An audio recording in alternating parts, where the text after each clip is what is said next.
Antes dos celulares gravarem abordagens, antes das câmeras nas ruas, antes das redes sociais discutirem segurança pública todos os dias, São Paulo já tinha um nome que atravessava delegacias, jornais, presídios e conversas de periferia.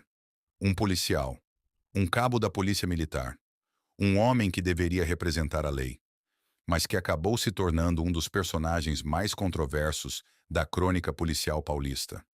Seu nome verdadeiro era Floresvaldo de Oliveira.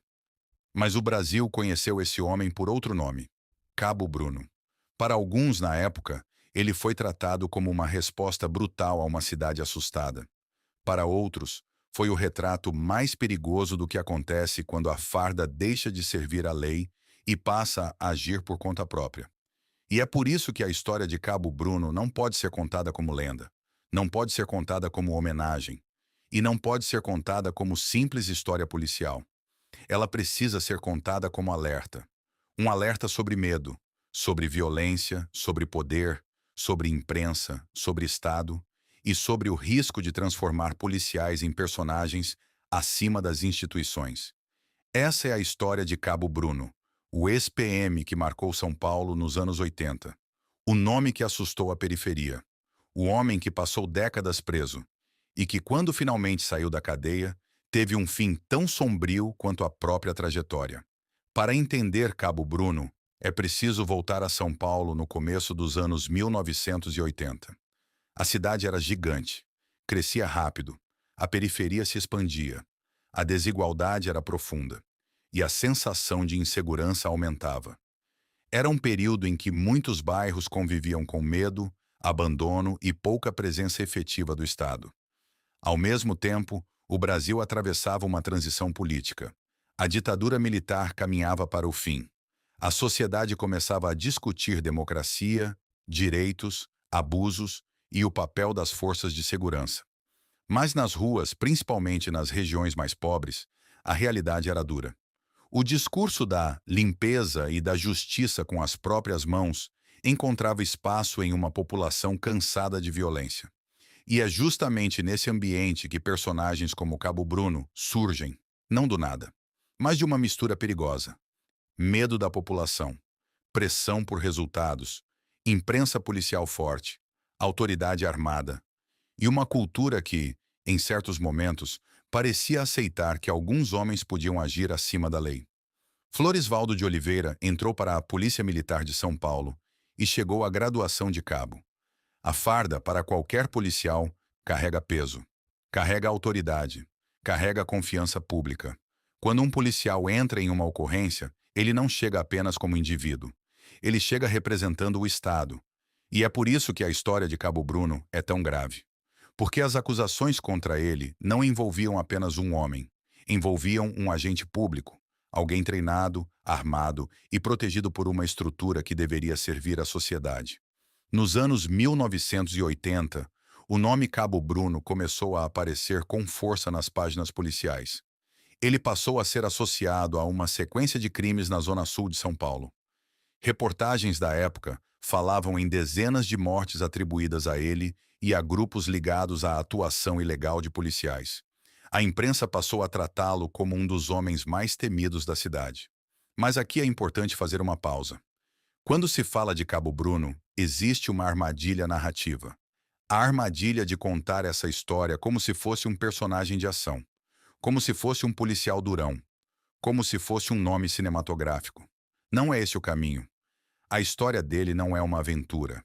É uma história sobre vítimas, sobre famílias, sobre abuso de poder, sobre um sistema que permitiu que a violência virasse método, e sobre uma sociedade que, muitas vezes, só percebe o perigo quando o personagem cresce demais para ser controlado.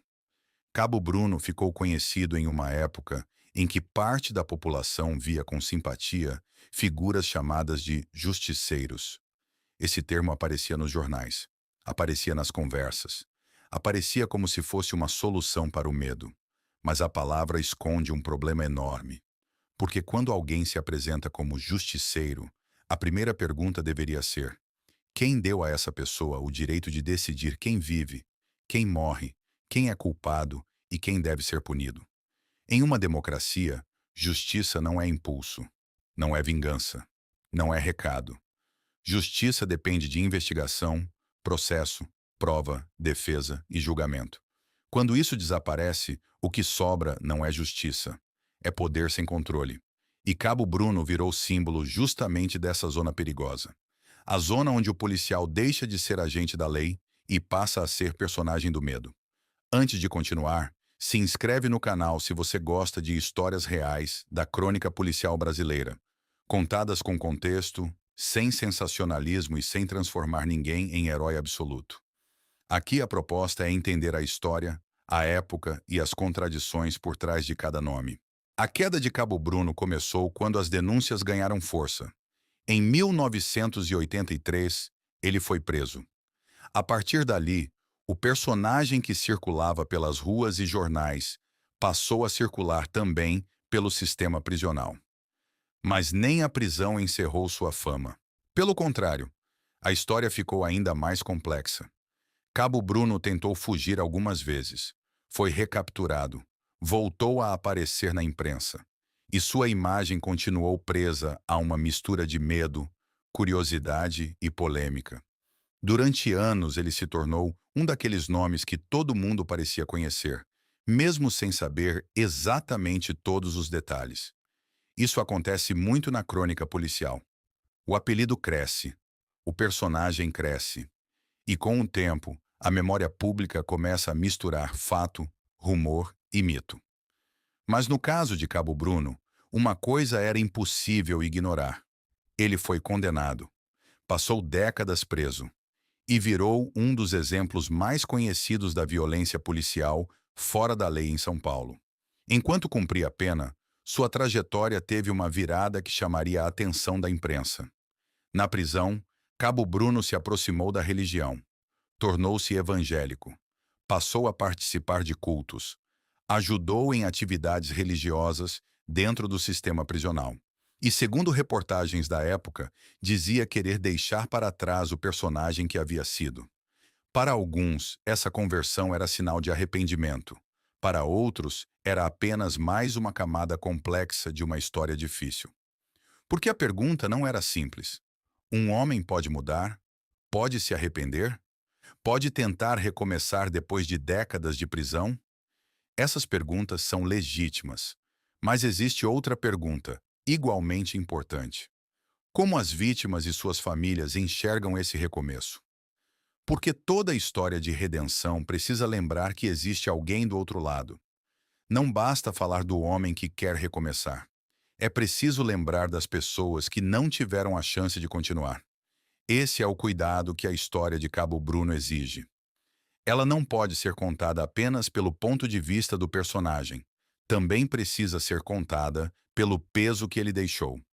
Depois de aproximadamente 27 anos preso, Cabo Bruno deixou a prisão em agosto de 2012. A saída dele causou repercussão.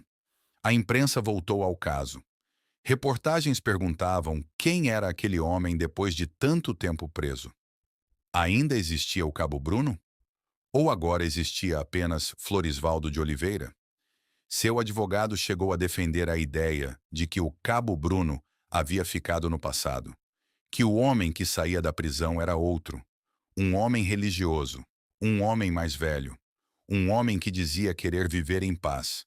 Mas apelidos não morrem facilmente, principalmente apelidos construídos em cima de medo.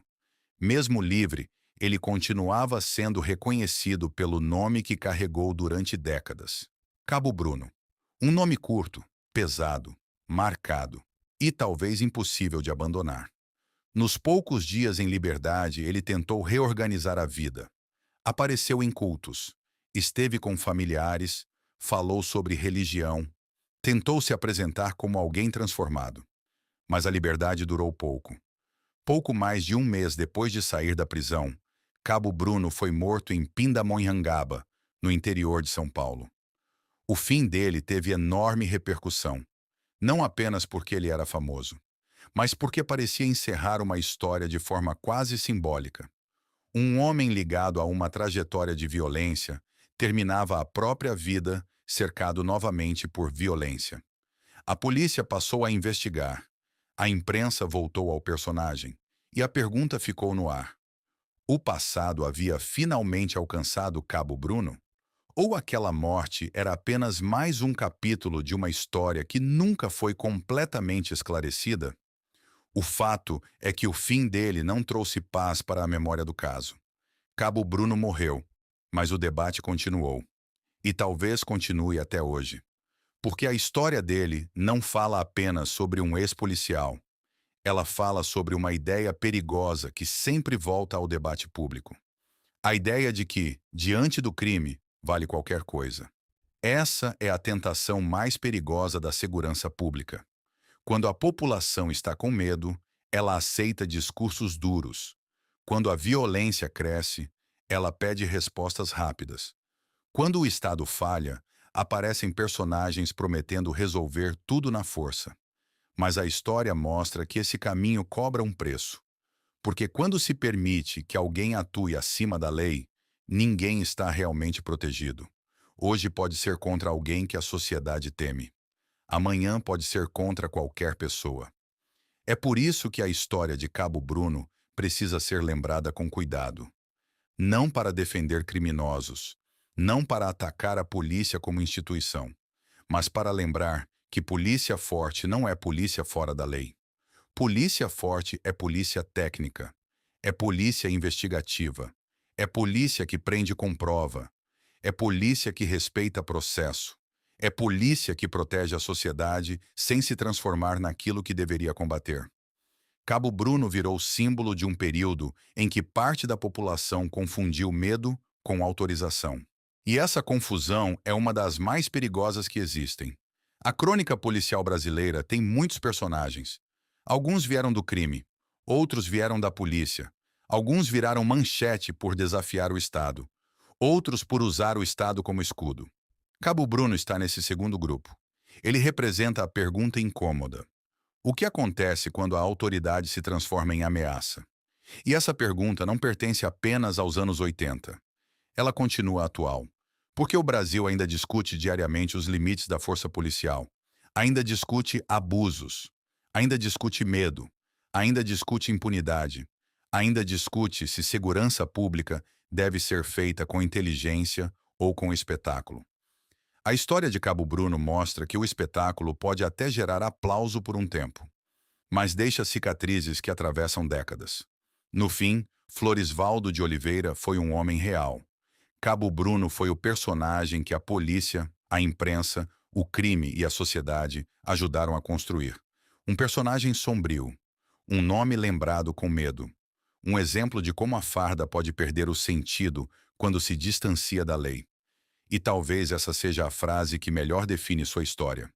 Cabo Bruno foi o policial que virou símbolo do perigo de se combater o crime fora das regras da justiça. Não há herói nessa história. Não há glamour. Não há vitória. Há apenas um retrato duro de São Paulo nos anos 80. Uma cidade com medo. Uma polícia sob pressão. Uma imprensa fascinada por personagens fortes. E uma sociedade que precisou encarar o resultado de transformar violência em solução. Cabo Bruno morreu em 2012. Mas a história que ele representa continua viva toda vez que alguém pergunta: até onde a polícia pode ir? E quem vigia aqueles que têm o poder de vigiar? Se você gostou dessa história, deixa o like, se inscreve no canal e comenta qual personagem da crônica policial brasileira você quer ver no próximo vídeo. Aqui a gente segue contando histórias reais, com contexto, responsabilidade e sem romantizar ninguém.